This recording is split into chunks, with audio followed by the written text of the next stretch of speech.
बच्चों, इलेक्ट्रोस्टैटिक्स में आज एक इम्पोर्टेंट टॉपिक पढ़ने जा रहे हैं जो टॉपिक है motion of a charge particle in uniform electric field. Motion of a charged particle in uniform electric field. किसी यूनिफॉर्म इलेक्ट्रिक फील्ड में किसी चार्ज पार्टिकल का मोशन कैसा होता है, आज हम लोग उसी के बारे में स्टडी करेंगे। तो आओ देखते हैं। सबसे पहले करता है क्या है, let a charge particle of charge plus Q, positively charged particle ले रहे हैं तो let a charge particle of charge plus Q and mass m enters into a uniform electric field of intensity vector E as shown in figure। Consider कर लो कि हमारे पास एक charge particle है जिसका चार्ज प्लस क्यू है, ठीक, और उसका मास कितना है m, और वह चार्ज पार्टिकल एक यूनिफॉर्म इलेक्ट्रिक फील्ड में प्रवेश करता है, इंटर करता है, जिसका इंटेंसिटी है वेक्टर E। चार्ज पार्टिकल का चार्ज प्लस क्यू, मास m, वह इंटर करता है एक यूनिफॉर्म इलेक्ट्रिक फील्ड में जिसका इंटेंसिटी है वेक्टर E, और उसे हम यहां पर फिगर में दिखला रहे हैं, ठीक। अब फिगर के तरफ चलो। Everything will be cleared from this figure. सबसे पहले यह एक्स एक्सिस है, यह वाई एक्सिस है, और यह हो गया तुम्हारा origin. X axis, Y axis and this is the origin. अब हम लोग वाई एक्सिस के डायरेक्शन में, मतलब वाई एक्सिस के अलोंग एक यूनिफॉर्म इलेक्ट्रिक फील्ड ले लेते हैं। फिगर में दिख रहा होगा कि y एक्सिस के अलोंग और x एक्सिस के परपेंडिकुलर यह यूनिफॉर्म इलेक्ट्रिक फील्ड है। अब एक चार्ज पार्टिकल है जिसका चार्ज q है, मास ऑलरेडी लिख चुके हो m, यहां प्लस q नहीं लिखे हैं क्योंकि ऑलरेडी यहां पर डिनोट कर चुके हैं प्लस q। तो यह चार्ज पार्टिकल इस इलेक्ट्रिक फील्ड में ओरिजिन पर इंटर करता है इलेक्ट्रिक फील्ड में, ठीक। जिस समय यह इलेक्ट्रिक फील्ड में इंटर करता है उस समय इसका वेलोसिटी क्या होता है, 0। जब यह इंटर करता है तब धीरे धीरे इसका वेलोसिटी बढ़ता है, लेकिन जब यह इंटर करता है, मतलब ऐसे समझो कि इनिशियली यह चार्ज पार्टिकल यहां पर किस में है, रेस्ट में है। जब इसे मोशन में लाते हैं तब यह इलेक्ट्रिक फील्ड में इंटर करता है। फिर से फिगर को समझ लो और मेरा बात को ध्यान से सुनना, इसमें कुछ नहीं है, थोड़ा सा भी कंफ्यूजन नहीं है।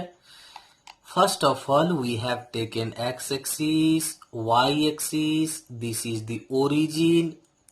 Now we have taken electric field along the Y axis, means it is perpendicular to the x axis. Now a charge particle is at origin,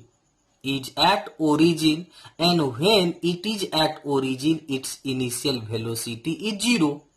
Now the particles enters into the electric field. अब यह charge particle electric field में प्रवेश करता है, लेकिन प्रवेश जब करता है तब इसका वेलोसिटी बढ़ता है, ठीक ना। जब इसे हम लोग ओरिजिन पर रखे होते हैं तब यह रेस्ट में है, थोड़ा सा आगे भेजते हैं तो धीरे धीरे इसका वेलोसिटी बढ़ने लगता है। Means the particle starts its motion with no velocity, मतलब 0 वेलोसिटी। पहले रेस्ट में है फिर मोशन स्टार्ट करता है। जैसे हम ही लोग मोशन स्टार्ट करते हैं तो क्या कहते हैं, जब मोशन स्टार्ट करेंगे तो इनिशियल वेलोसिटी 0 होगा। Similarly, when charge particle will start its velocity, its motion, its initial velocity will be 0, ठीक। जैसे ही चार्ज पार्टिकल इलेक्ट्रिक फील्ड में प्रवेश करता है, तुम लोग जानते हो कि कोई भी चार्ज पार्टिकल जब इलेक्ट्रिक फील्ड में प्रवेश करेगा तब उस पर एक इलेक्ट्रिक फोर्स लगेगा। अगर चार्ज पॉजिटिव है तो इलेक्ट्रिक फोर्स का डायरेक्शन इलेक्ट्रिक फील्ड के पैरेलल हो जाएगा। अगर चार्ज निगेटिव है तो इलेक्ट्रिक फोर्स का डायरेक्शन इलेक्ट्रिक फील्ड के क्या होगा, अपोजिट। तो पार्टिकल इलेक्ट्रिक फील्ड में प्रवेश कर चुका है, इंटर कर चुका है।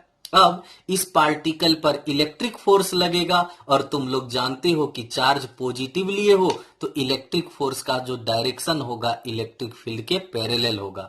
अगर यहां हम निगेटिव चार्ज लेते तो बच्चों यहां फोर्स का डायरेक्शन इलेक्ट्रिक फील्ड के डायरेक्शन में नहीं होकर के इलेक्ट्रिक फील्ड के अपोजिट हो जाता। अब जैसे ही यह चार्ज पार्टिकल इलेक्ट्रिक फील्ड में आता है, प्रत्येक क्षण एवरी इंस्टेंट इस पार्टिकल पर इलेक्ट्रिक फील्ड के डायरेक्शन में एक इलेक्ट्रिक फोर्स काम करता है। इसी कारण यह charge particle straight x axis में नहीं जाकर के इसका पाथ डिफ्लेक्ट होते जाता है धीरे धीरे धीरे धीरे, और जब यह पॉइंट पी पर एग्जिट करता है तब इसका डिफ्लेक्शन हो चुका होता है वाई। समझ गया कि चार्ज पार्टिकल इनिशियली रेस्ट में है, इसीलिए इसका इनिशियल वेलोसिटी 0 है। जैसे ही यह इलेक्ट्रिक फील्ड में इंटर करता है वैसे ही इलेक्ट्रिक फील्ड के कारण चार्ज पार्टिकल पर एक इलेक्ट्रिक फोर्स लगता है। उस फोर्स का डायरेक्शन इलेक्ट्रिक फील्ड के डायरेक्शन में है। क्यों? क्योंकि चार्ज पार्टिकल पॉजिटिव है। अगर निगेटिव होता तो इस फोर्स का डायरेक्शन हम लोग इलेक्ट्रिक फील्ड के अपोजिट लेते, लेकिन चार्ज पॉजिटिव है इसीलिए फोर्स का डायरेक्शन इलेक्ट्रिक फील्ड के डायरेक्शन में। जैसे ही चार्ज पार्टिकल इंटर किया यहां पर भी अपवार्ड डायरेक्शन में फोर्स लगा, यहां भी लगा, यहां भी लगा, यहां भी लगा, यहां भी लगा, यहां भी लगा। इसी कारण इसका पाथ धीरे धीरे डिफ्लेक्ट होता गया। ठीक, और जिस समय यह इलेक्ट्रिक फील्ड से पॉइंट पी पर एग्जिट करता है उस समय इसका डिफ्लेक्शन हो चुका होता है वाई। कोई दिक्कत नहीं। अब आगे देखते हैं।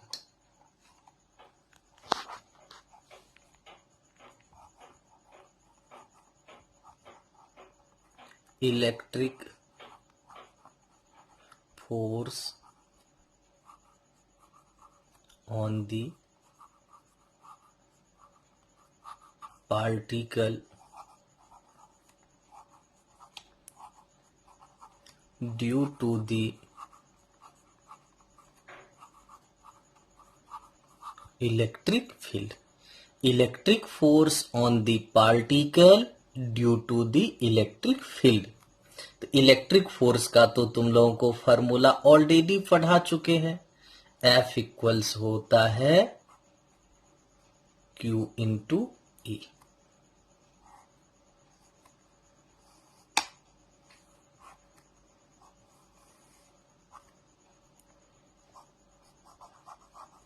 This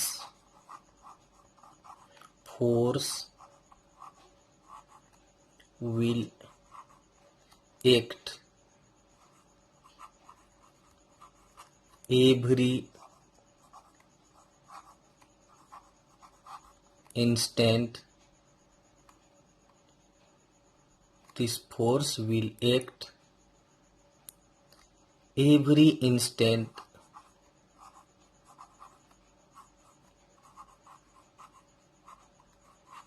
on the particle due to which path of particle will get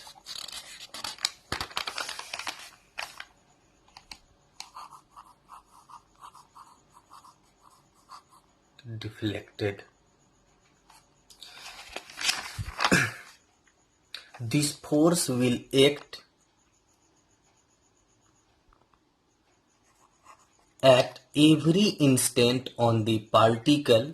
यह जो फोर्स है electric force, this force will act at every instant on the particle due to which path of particle will get deflected.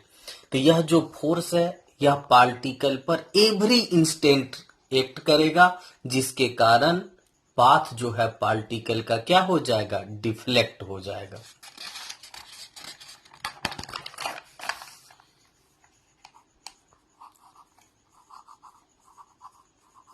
If charge is positive, then the force will be parallel to the field, and if the charge is negative, then the force will be opposite to the field. If charge is positive, then the force will be parallel to the field, and if the charge is negative, then the force will be opposite to the field.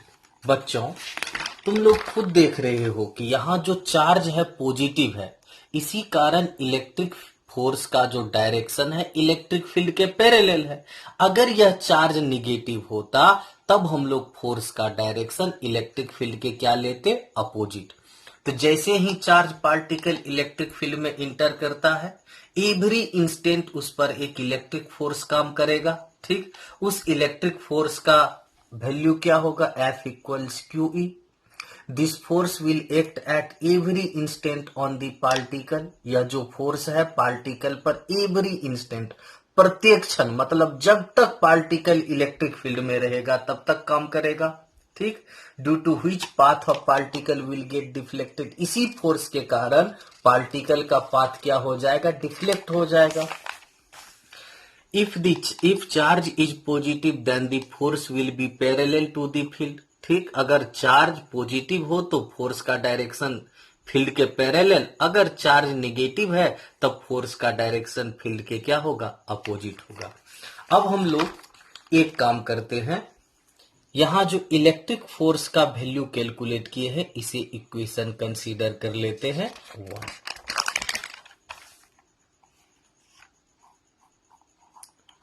Now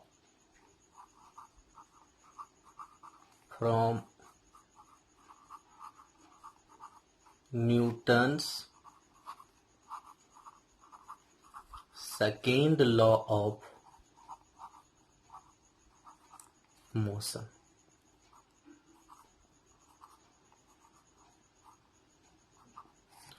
now from Newton's second law of motion, Newton second law तो हम लोग पढ़े हैं, क्या होता है बदलो, force equals mass times acceleration, means F equals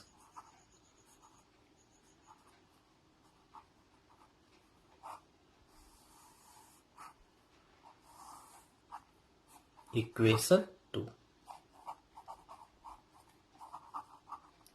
Comparing 1 and 2 we get, हम लोग न्यूटन सेकेंड लॉ जानते हैं, Newton second law of motion 11th class में पढ़े हुए हैं। फोर्स इक्वल्स होता है मास टाइम्स एक्सीलरेशन, तो F equals m times a हो जाएगा। अब 1 2 को कंपेयर कर दो तो देखोगे ma इक्वल्स हो जाएगा, देयरफॉर a इक्वल्स हो जाएगा QE upon m।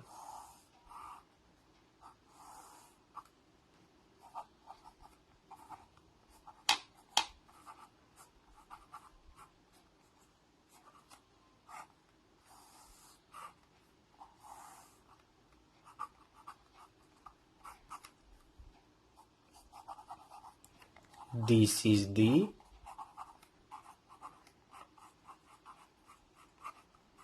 expression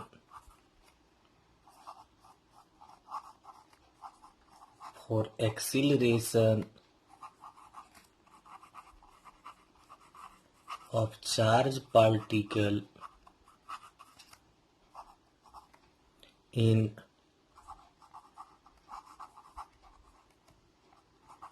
uniform electric field. बच्चों, यह जो फॉर्मूला आया है एक्सीलरेशन का, यह बहुत ही इंपॉर्टेंट फॉर्मूला है। ठीक, एक्सीलरेशन का फॉर्मूला है यह। This is the expression for acceleration of charge particle in uniform electric field. यह एक्सीलरेशन का फॉर्मूला है। जब कोई चार्ज पार्टिकल किसी यूनिफॉर्म इलेक्ट्रिक फील्ड में मोशन करता है, तब उसका एक्सीलरेशन का जो फॉर्मूला होता है वही एक्सीलरेशन का फॉर्मूला है। यह एग्जाम में पूछा भी जा सकता है। ठीक, अगर चार्ज निगेटिव रहेगा तो ओनली यहां पर माइनस देना है हम लोगों को। ठीक, यहां पॉजिटिव चार्ज लिए हैं तो कुछ देने की जरूरत नहीं है। अगर चार्ज निगेटिव होता तो माइनस ई लेते।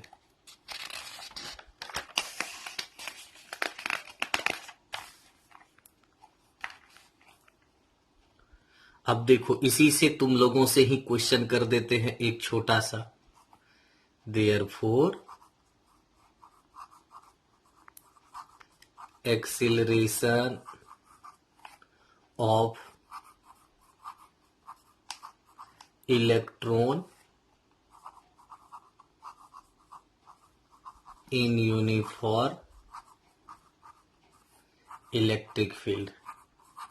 यहां पर एक ही काम करना है, पुट करना है Q का वैल्यू माइनस ई, क्योंकि इलेक्ट्रॉन का चार्ज माइनस ई होता लेते हैं हम लोग। तब वेक्टर ए इक्वल्स हो जाएगा माइनस ई अपॉन एम। यहां देख रहे हो तुम लोग कि जब इलेक्ट्रॉन यूनिफॉर्म इलेक्ट्रिक फील्ड में मूव करता है, तब उसका जो एक्सीलरेशन होता है इलेक्ट्रिक फील्ड के अपोजिट हो जाता है।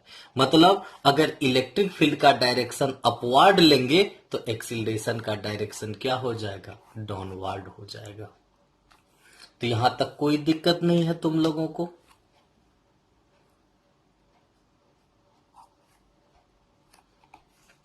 अब देखो, तुम लोग एक्सीलरेशन का फॉर्मूला पढ़े हो, Q upon M. In magnitude form क्या हो जाएगा बतलाओ तो?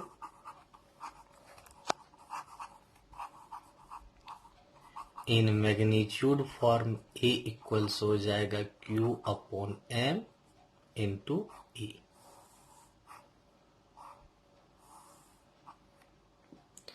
Now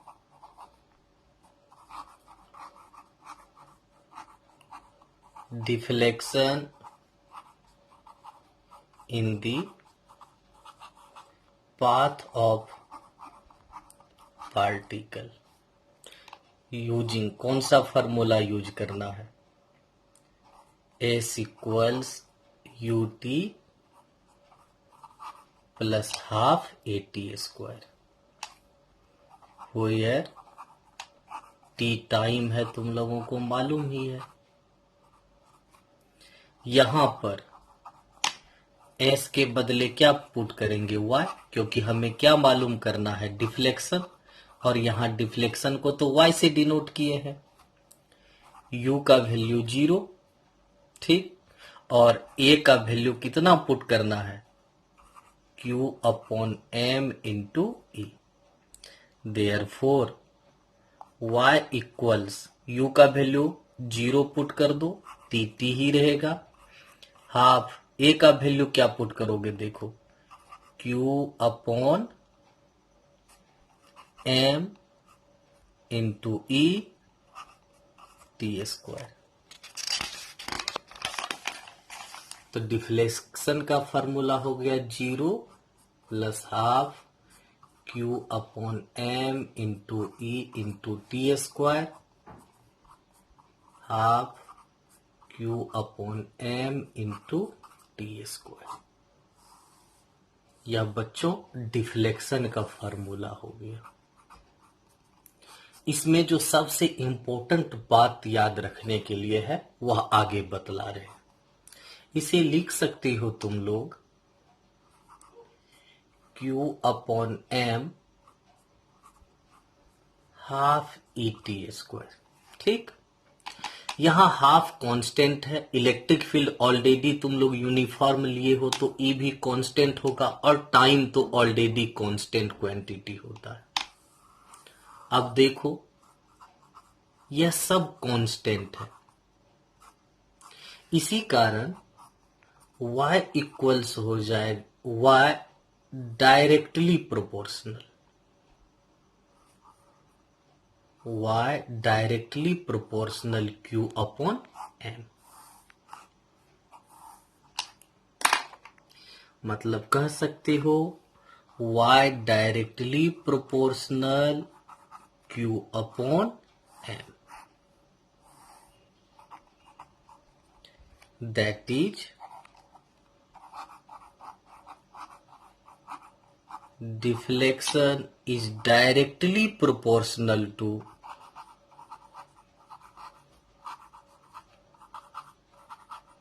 charge to mass ratio। बच्चों, जिस पार्टिकल के लिए Q बाय M का वैल्यू ज्यादा होगा, चार्ज मास का रेशियो ज्यादा होगा, उसका डिफ्लेक्शन भी ज्यादा होगा। समझ गए बात को? चार्ज मास का रेशियो जिसका ज्यादा, उसका डिफ्लेक्शन भी ज्यादा। जिसका चार्ज मास का रेशियो कम, उसका डिफ्लेक्शन भी कम। ठीक, इसे हम लोग अच्छे से याद रखेंगे। इस पर एक एनसीईआरटी का क्वेश्चन भी है। अब तुम लोगों को कहते हैं कि देखते हैं तुम लोग कैसे इससे रिलेटेड क्वेश्चन को एनसीईआरटी में ढूंढ पाते हो और ढूंढ के हमको आंसर बतला पाते हो। ठीक, तो तुम लोग इस टॉपिक से रिलेटेड एक क्वेश्चन है एनसीईआरटी में, उसे ढूंढना। ठीक, अगर ढूंढ लोगे तो उसका सॉल्यूशन हमको नेक्स्ट क्लास में बतलाना कमेंट करके। हम तुम्हारा कमेंट का प्रतीक्षा करते रहेंगे। अगर इस टॉपिक से रिलेटेड कोई क्वेरी हो, कोई क्वेश्चन हो तो कमेंट करके लिखना, उसका आंसर जरूर तुम लोगों को देने का प्रयास किया जाएगा। नेक्स्ट क्लास में आगे, तब तक के लिए बाय।